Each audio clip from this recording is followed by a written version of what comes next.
ब्रेकनंतर आपल्या सगळ्यांचं पुन्हा एकदा स्वागत. बनावट रेमडेसिवीर विक्रीचा पर्दाफाश होतो आहे आणि रुग्णालयाचा मालक सरबजीत सिंह खोटं का बोलला हे सुद्धा आता पाहणं महत्त्वाचं आहे.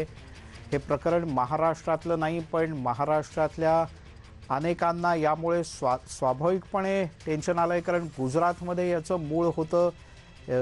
बनावट रेमडेसिवीरची निर्मिती करणारी कंपनी गुजरातमधली होती आणि तिथे छापा घातल्यानंतर अनेक गोष्टी उघडकीस आल्या आहेत. इथून मध्य प्रदेशासह अन्यही अनेक ठिकाणी बनावट रेमडेसिवीर ही पोचवली गेली होती.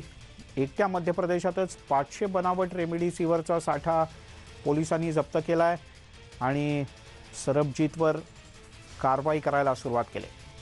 पण पोलिसांचे हात आपल्यापर्यंत पोहोचणार असं कळतात सरबजीतनं रुग्ण असल्याचं नाटक केलं.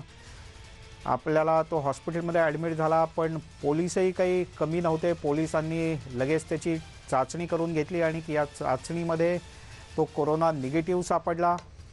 तरीही तो सध्या रुग्णालयात असून पोलिसांनी आता त्याला ताब्यात घेतलं आहे. अनेक राज्यात बनावट रेमडेसिवीरची विक्री होत होती असं प्राथमिक तपासात आढळलं आहे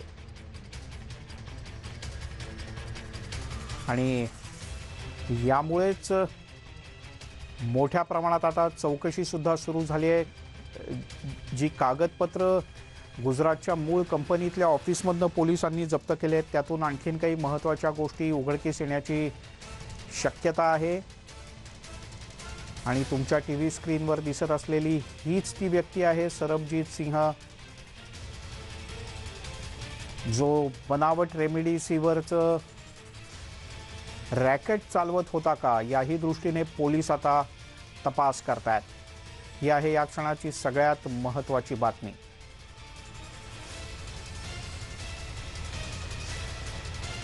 सरबजीतनं कोणाकोणाला आत्तापर्यंत रेमडेसिवीर पुरवली, या सगळ्यात त्याच्यासोबत नेमकं कोण कोण होतं, या सगळ्या बनावट रेमडेसिवीर बनवण्याच्या मागे नेमकं कोण होतं आणि त्याच्या वितरणाच्या साखळीत नेमकं कोण कोण होतं, याचाही आता पोलीस तपास करतायत. अजित मांढरे आपले प्रतिनिधी आपल्यासोबत आहेत. अजित, अधिक काय माहिती आहे?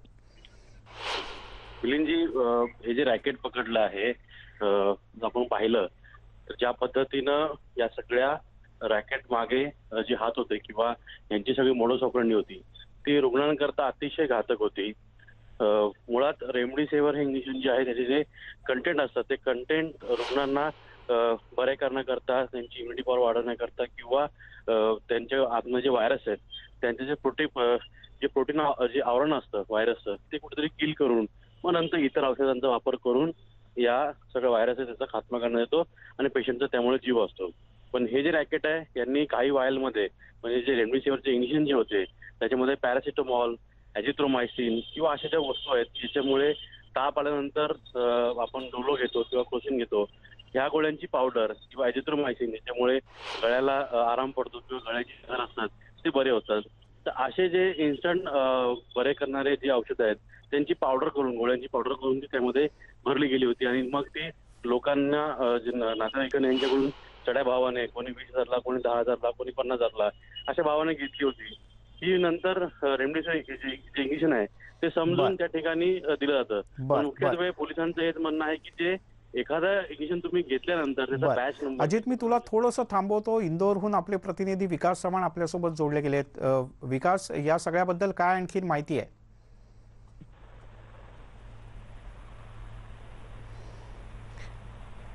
विकास, माझा आवाज पोहोचतोय? जी, मैं माफी चाहूंगा, हिंदी में यदि सवाल होगा तो मुझे कंफर्टेबल होगा। जी, इस रैकेट के बारे में और क्या जानकारी है? किन किन लोगों तक या किन किन अस्पतालों तक ये रैकेट फैला हुआ था? जी बिल्कुल, अगर बात की जाए तो इंदौर में अब तक जानकारी मिली कि 700 इंजेक्शन इस गिरोह के द्वारा खपाए गए थे। हालांकि इन सभी में सभी की अलग अलग भूमिका पहले से तय की गई थी और कुछ हॉस्पिटल के लोग भी इसमें सम्मिलित हैं। शुरुआती तौर पे अब तक पुलिस जो है 1 दर्जन से अधिक आरोपियों को गिरफ्तार कर चुकी है। कल 4 लोगों को विजयनगर पुलिस ने गिरफ्तार किया है, जिसमें भोपाल के एक प्रशांत पारासर है, इसके अलावा 3 अन्य हैं।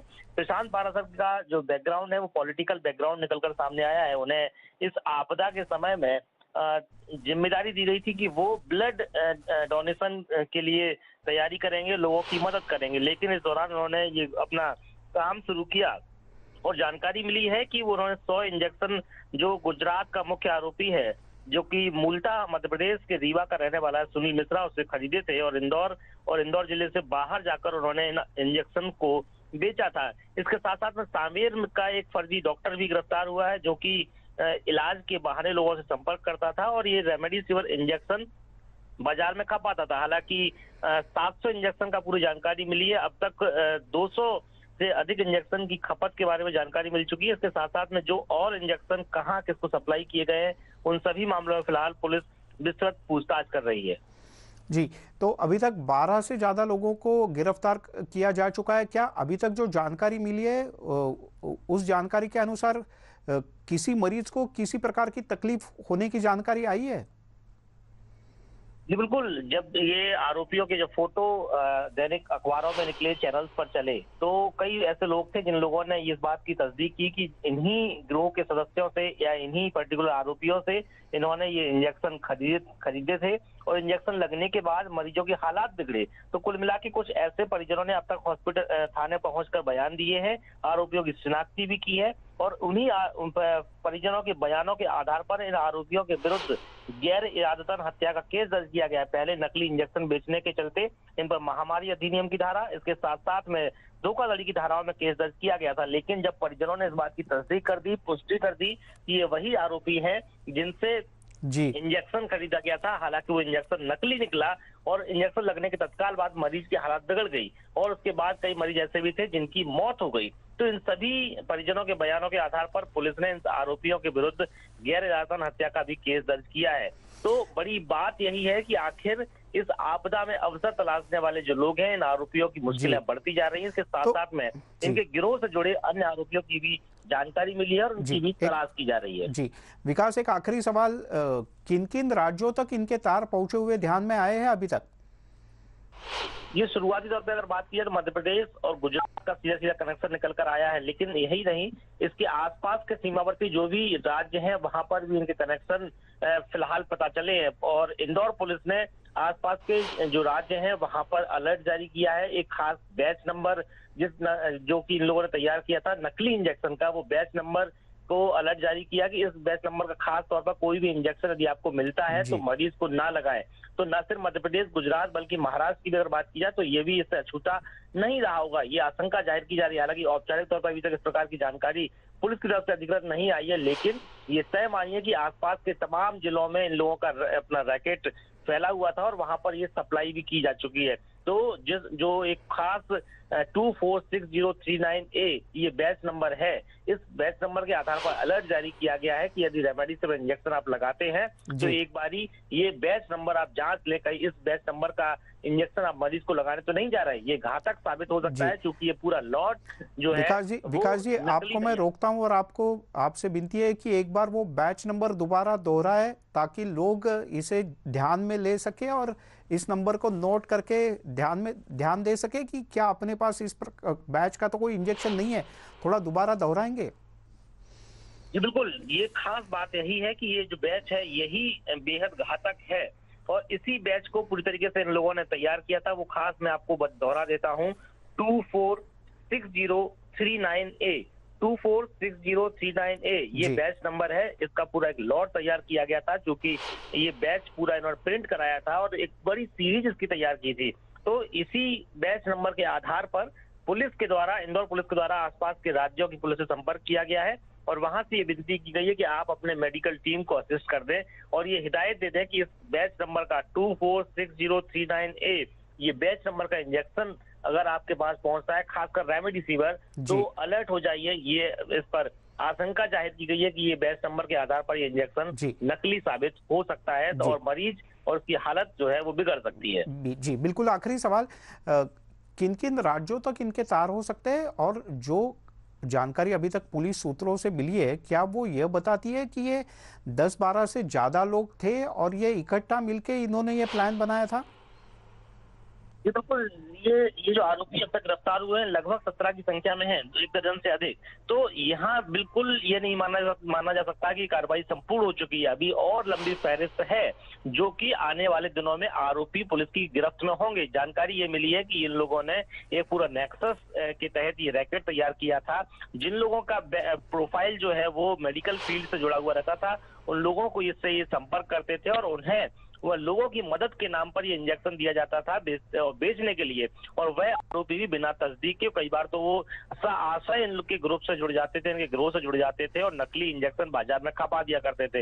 इतना ही नहीं, कुछ लोगों के तो जो संपर्क थे वो सीधे हॉस्पिटल तक में थे, वहां पर सीधे नर्सेज से संपर्क करके ये नकली इंजेक्शन उन्हें मुहैया कराते थे और मोटी रकम भी मरीज उनके परिजनों से वसूल लेते थे। तो ये जो फहरिस्त है ये बहुत लंबी आने वाले दिनों में साबित होगी। इसमें बड़ी संख्या में लोग गिरफ्तार होंगे और जो आरोपी हैं वो ये तय मानिए कि रसूखदार हैं, उनका पॉलिटिकल कनेक्शन भी है। इसके साथ साथ में और भी तय उनके जो तमाम रसूख है उससे ताल्लुकात रखते हैं। यही वजह है कि उसी जी। का फायदा उठाकर वो लोग इस आपदा में अवसर तलाश रहे थे और नकली इंजेक्शन मरीज और उनके परिजनों को मुहैया करा रहे थे और उसके एवज में मोटी रकम भी वसूलते थे।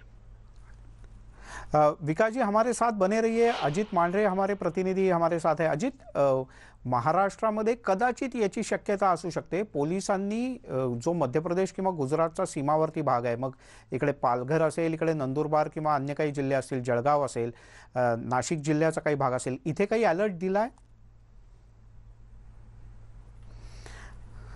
अजित मांढरे यांच्याशी आपला संपर्क होऊ शकत नाहीये, त्यांच्याकडनं आपण पुन्हा ताजी माहिती घेऊ।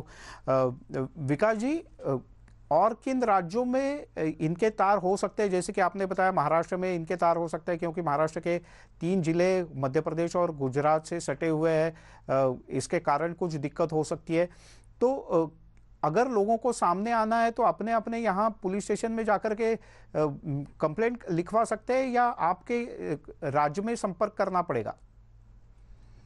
जी बिल्कुल, यदि अगर बात की जाए तो हर ये जो ग्रुप है, ये जो गिरोह है, ये इनके तार जो हैं वो लोगों से सीधे तौर पे जुड़े हुए हैं। यदि मान लीजिए कि यदि इसकी इंजेक्शन की सप्लाई, नकली इंजेक्शन की सप्लाई किसी इलाके में हुई है तो वह नजदीकी थाने पर जाके वास्तविक तौर पे संपर्क कर सकते हैं, चूंकि उनके साथ वहां धोखाधड़ी हुई है, उनके साथ वहां पर गलत काम हुआ है। लेकिन यदि बावजूद इसके यदि किसी का सीधा सीधा कनेक्शन निकल कर सामने आता है कि यदि किसी गिरोह ने सप्लाई जो इंजेक्शन किया है वो आरोपी अगर इंदौर में गिरफ्तार हो चुका है तो वो सीधे तौर पर इंदौर पुलिस से भी संपर्क कर सकते हैं कि इसी शख्स के माध्यम से, इसी आरोपी के माध्यम से उन लोगों ने ये नकली इंजेक्शन इस राज्य में खरीदा था।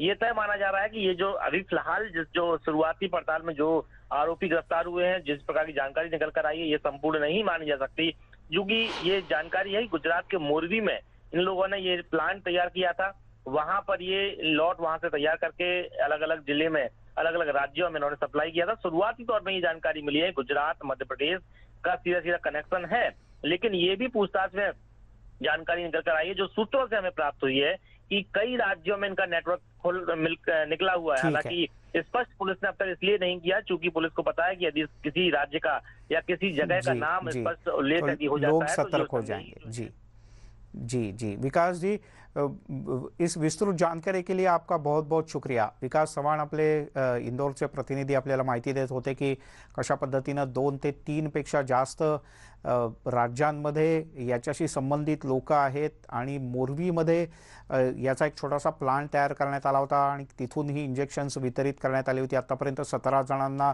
अटक करण्यात आलेली आहे आणि याचा विशिष्ट बॅच नंबर आहे। तेव्हा आपलं रेमडेसिवीर या बॅच नंबरमधलं नाही ना याची तुम्ही खात्री करून घ्या। तुर्तास बोलूयात